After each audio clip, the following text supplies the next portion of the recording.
Hello everyone.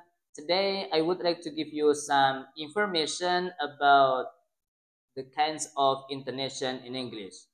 As I know that there are four types of intonation in English. The first is falling intonation, and then the second is rise intonation. The third is fall and rise intonation, and then the last is rise and fall intonation. Let's discuss about those one by one.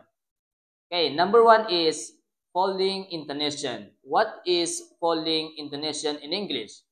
So, falling intonation is the pitch drops toward the end of the sentence, and it common use in statement, comments, and WH question. For example, how to pronounce this sentence? That's right. The pronoun is I live in New York. That's right, guys. The second is rise intonation. What is rise intonation in English?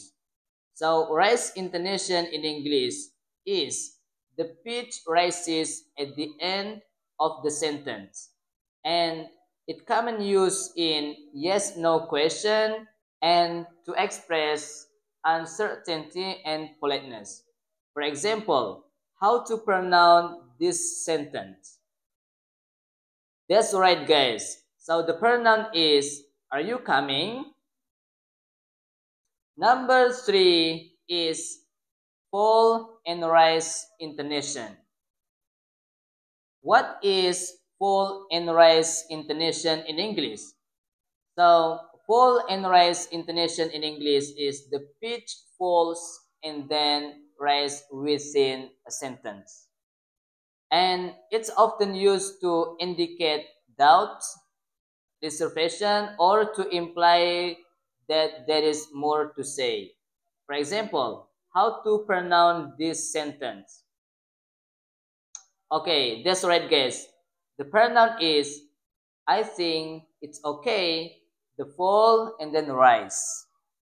The last is rise and fall intonation. So what is rise and fall intonation? Rise and fall intonation is the pitch rises and then the falls sharply. And it's used to express surprise and then strong emotion and certainty. For example, how to say this sentence? That's right, guys. So the pronoun of the sentence is that's amazing. Okay, so this is my explanation about intonation in English. The less I say, see you in other time.